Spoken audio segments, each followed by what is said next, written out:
এই মুহূর্তে পাওয়া সর্বশেষ আপডেট আন্তর্জাতিক সংবাদে আপনাকে স্বাগত।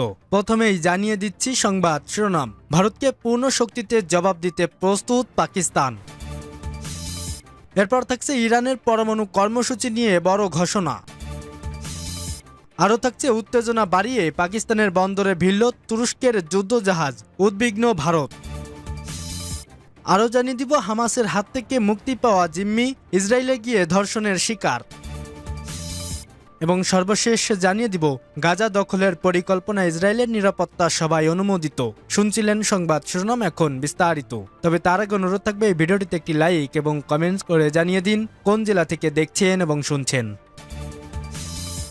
ভারতকে পূর্ণ শক্তিতে জবাব দিতে প্রস্তুত পাকিস্তান। ভারত নিয়ন্ত্রিত জম্মু কাশ্মীরের পেহেলগামের সাম্প্রতিক সন্ত্রাসী হামলাকে ঘিরে তলানিতে এসে ঠেকেছে ভারত পাকিস্তান সম্পর্ক।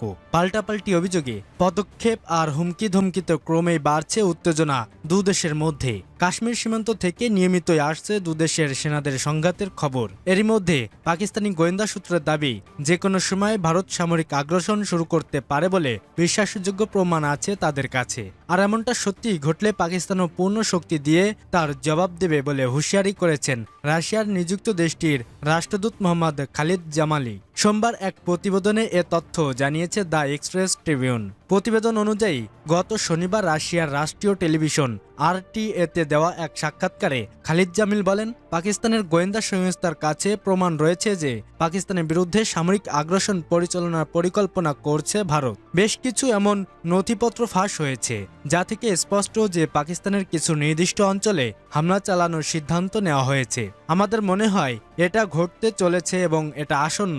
রাশিয়ার নিযুক্ত পাকিস্তানের রাষ্ট্রদূত বলেন, ভারত যদি পাকিস্তানে আক্রমণ করে বা গুরুত্বপূর্ণ জল প্রবাহ ব্যাহত করে তবে পাকিস্তানও পূর্ণ শক্তি দিয়ে জবাব দেবে। প্রচলিত এবং পারমাণবিক উভয়ই শান্তির পূর্ণ ব্যবহার করব আমরা। এ সময় সিন্ধু পানি চুক্তি ইস্যুতে ইসলামাবাদের অবস্থান পূর্ণ ব্যক্ত করেন তিনি। খালিদ জামিল বলেন, সিন্ধু পানি চুক্তি ভারত ও পাকিস্তানের মধ্যে একটি গুরুত্বপূর্ণ চুক্তি। তাই সিন্ধু পানি দখল করার, এর প্রবাহ বন্ধ করার বা পানির প্রবাহকে ভিন্ন দিকে সরানোর যে কোনো প্রচেষ্টা পাকিস্তানের বিরুদ্ধে যুদ্ধের সামিল হবে এবং পূর্ণ শক্তির সঙ্গে এর জবাব দেওয়া হবে।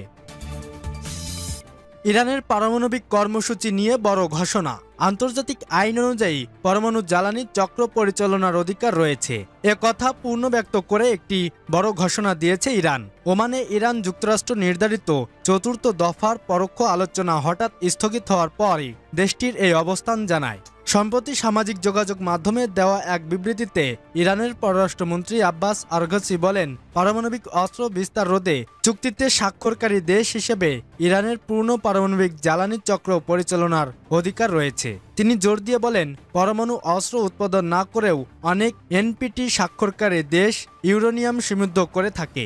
ইরানও এই অধিকার থেকে বঞ্চিত নয়, এ অধিকার সবার। আরাগাচির এই মন্তব্য এসেছে এমন এক সময়ে যখন যুক্তরাষ্ট্র ইরানের সব ধরনের ইউরেনিয়াম সমৃদ্ধকরণ বন্ধের দাবি জানাচ্ছে। এ পরিপ্রেক্ষিতে আরাগাচি বলেন, সর্বোচ্চ দাবি আর উত্তেজক বক্তব্য কেবল সাফল্যের সম্ভাবনাই ক্ষুণ্ণ করে। এর আগে মার্কিন পররাষ্ট্রমন্ত্রী মার্কো রুবিও ফক্স নিউজকে দেওয়া এক সাক্ষাৎকারে দাবি করেন, বিশ্বের যারা ইউরেনিয়াম সমৃদ্ধ করে তারাই মূলত পারমাণবিক অস্ত্রধারী। তবে বাস্তবে জার্মানি, জাপান ও ব্রাজিলের মতো দেশগুলোর ইউরেনিয়ামের সমৃদ্ধকরণ কর্মসূচি রয়েছে, অথচ তাদের কাছে কোনো পারমাণবিক অস্ত্র নেই।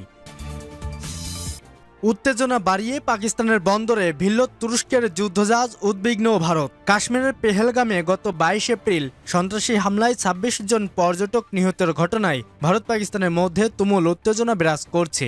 রবিবার দিবাগত রাতেও ভারত ও পাকিস্তানের সেনাদের মধ্যে কাশ্মীর সীমান্তে ব্যাপক গোলাগুলির ঘটনা ঘটেছে। পরমাণু শক্তিধর দেশ দুটির মধ্যে এমন উত্তেজনাপূর্ণ পরিস্থিতির মাঝেই গতকাল করাচির বন্দরে ভিড়েছে তুরস্কের যুদ্ধজাহাজ। রবিবার পাকিস্তানের নৌবাহিনীর পক্ষ এই তথ্য প্রকাশ করা হয়েছে। জানানো হয়েছে, দুই দেশের সামুদ্রিক সহযোগিতা জোরদার করতে তুরস্কের যুদ্ধজাহাজ TCG বয়ুকডা পাকিস্তানের পৌঁছাইছে। এক প্রতিবেদনে এ খবর জানিয়েছে আরব নিউজ।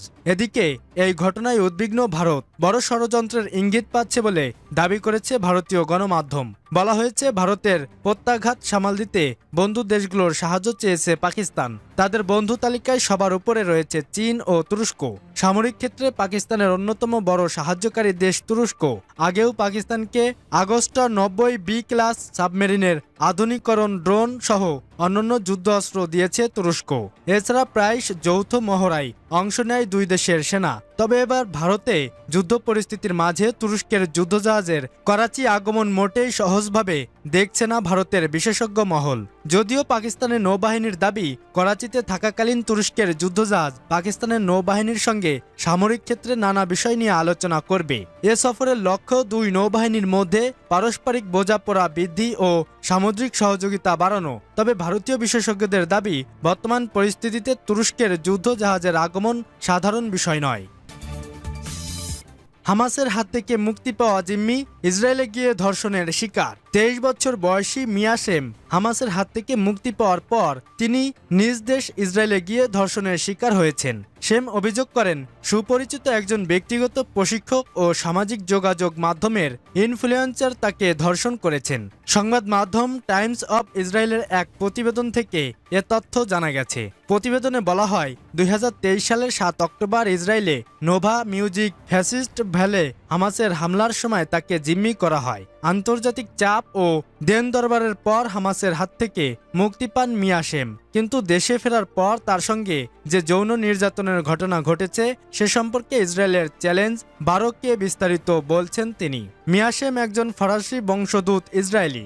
ইসরায়েলে ধর্ষিত হওয়া সম্পর্কে তিনি সংবাদ মাধ্যমকে বলেন, এটা আমার জীবনের সবচেয়ে বড় আতঙ্ক।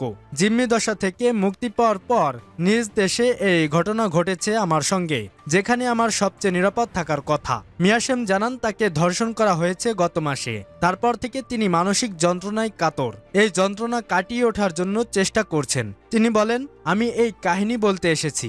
গত মাসে আমার একটি দুর্ঘটনা ঘটে। তারপর থেকে নিজের ঘরের মধ্যেই আমাকে বন্দি করে ফেলেছে। চরম মানসিক অস্থিরতায় আছি। দিন শেষে আমি একজন নির্যাতিতা, আমি আহত। গাজা দখলের পরিকল্পনা ইসরায়েলের নিরাপত্তা সভায় অনুমোদিত। গাজায় হামাসের বিরুদ্ধে সামরিক হামলা আরও বাড়ানোর পরিকল্পনা অনুমোদন করেছে ইসরায়েলের নিরাপত্তা বিষয়ক মন্ত্রিসভা। এ পরিকল্পনার মধ্যে গাজা পুরোপুরি দখল ও ভবিষ্যতে নিয়ন্ত্রণে রাখার মতো বিষয় রয়েছে। এরই মধ্যে হাজার হাজার সংরক্ষিত সেনা ডেকে পাঠিয়েছে ইসরায়েলি সামরিক বাহিনী। বাকি জিম্মিদের ফিরিয়ে আনা ও হামাসকে পরাজিত করতে চাপ বাড়ানোকে তারা কারণ হিসাবে বর্ণনা করেছে। আশঙ্কা করা হচ্ছে, আগামী সপ্তাহে মার্কিন প্রেসিডেন্ট ডোনাল্ড ট্রাম্পের মধ্যপ্রাচ্য সফরের পরই এই পরিকল্পনা কার্যকর হতে পারে। ইসরায়েলি প্রধানমন্ত্রী বেনিয়ামিন নেতানিয়াহুর নিরাপত্তা বিষয়ক মন্ত্রিসভা রোববার সন্ধ্যায় গাজায় হামলা বাড়ানো নিয়ে বৈঠকে বসে। বৈঠকে এসব সিদ্ধান্ত নেওয়া হয়েছে। ইসরায়েল গণমাধ্যমে বলা হয়েছে, আগামী কয়েক মাস ধরে পর্যায়ক্রমে গাজায় সামরিক হামলা বৃদ্ধির এই প্রস্তাবটি সর্বসম্মতিক্রমে অনুমোদন করেছে মন্ত্রিসভা। প্রথম পর্যায়ে গাজার আরও কিছু এলাকার নিয়ন্ত্রণ নিয়ে মিশর আর ইসরায়েলের মধ্যে থাকা বাফার জোনের এলাকা বৃদ্ধি করা হবে। এর ফলে হামাসের সঙ্গে নতুন যুদ্ধবিরতি ও জিম্মি মুক্তি আলোচনায় বাড়তি সুবিধা পাবে ইসরায়েল। এর আগে রোববার ইসরায়েলি সামরিক বাহিনীর chief of staff lieutenant general Eyal Zamir বিশেষ বাহিনীর সদস্যদের বলেছেন যে গাজায় অভিযান আরও শক্তিশালী এবং অভিযানের আওতা বাড়ানোর উদ্দেশ্যে হাজার হাজার সংরক্ষিত সেনা ডেকে পাঠানো হয়েছে।